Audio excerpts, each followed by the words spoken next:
the first time the word unicorn came, people said it's a rare thing. And today it's like there are about 1,000 of them globally, and I think the last count I knew was around 117 in India. When you are able to take up even certain components of ESG, which you can, it shows that you are a company which is forward-thinking. You are looking at sustained operations. That's very important. In the case of startups, the moment we start looking at something like governance, which is the way the company conducts itself, from top to bottom, the transparency, the practices, the oversight, I think that will make a huge difference in the way the company is run and also from the long-term sustainability. Up until a few years back, the first time the word unicorn came, people said it's a rare thing. And today it's like there are about 1,000 of them globally, and I think the last count I knew was around 117 in India. Globally, 1,000, and India has got 100. Yeah, well over 100. I mean, there's more than 10%. Oh, that's interesting. It's a really very interesting thing, and we are counting. So the interesting part is that yes, certainly it is true that the valuations side of startup has been really going up, and Indian companies are also doing pretty well, and which means that it's all the more important that you start embracing the certain concepts which may not appear to be of great significance in the short term, but they are, in my opinion. So, in my understanding, I mean, just to give a quick summary, the startup ecosystem should consider ESG also one of the prime mover for their ideas to execution. Yes. Is that the right way to put it? Well, absolutely. Because what actually happens is that when you have taken into account something like ESG, one is it's certainly a market differentiator in itself. When you know, earlier I mentioned about the other companies, the moment you start practicing ESG, and you are able to talk about it, you measure it, you report on it, you are signaling to the market about the kind of company you are. And similarly, the same applies to a startup company as well.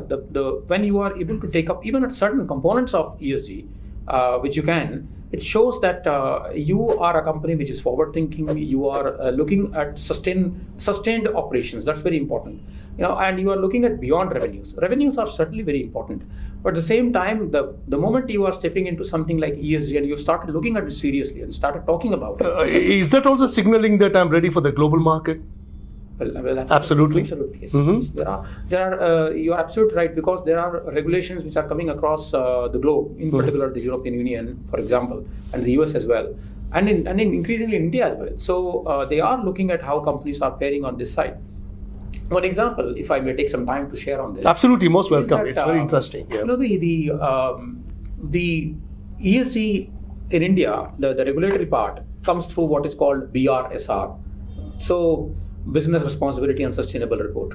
So this is SEBI mandated as mandatory for the top 1,000 companies. SEBI mandatory. Okay. Mandated. And one of the aspects of it, increasingly, SEBI is also calling out on these companies to look at how the supply chain is faring. You know, and of course this is still in the making. But going down the line, certainly it will be expected that how the supply chain of these companies.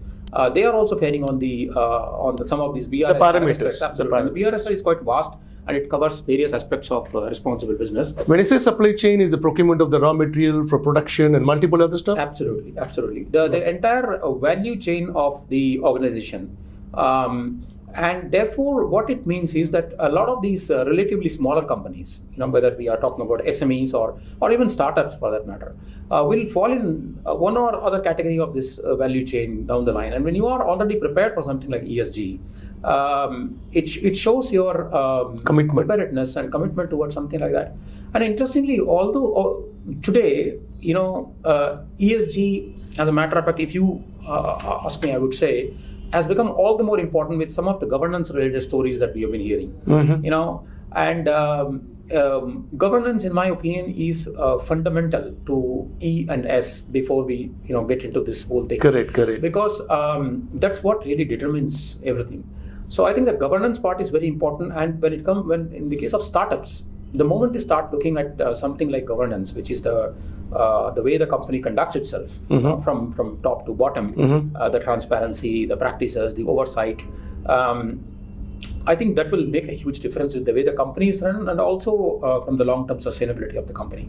And that shows a great preparedness for the other parts, which are E and S. The moment you start looking at G, as a very critical aspect, I think you start also looking at the other two areas as well. And I think, although even today, if let's say that the regulatory pressure on startups may not be there, but they need to be compliant. They need to be prepared for it. Absolutely. I think from a market perspective, it will become more and more important, and especially so if the venture capitalists or the funders who are looking at startups, they would insist on that. In my opinion, the venture capitalists should be the first ones to start looking at ESG seriously.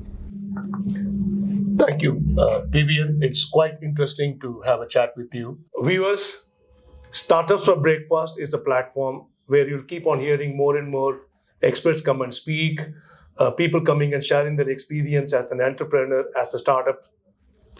Please remember, you can write to us.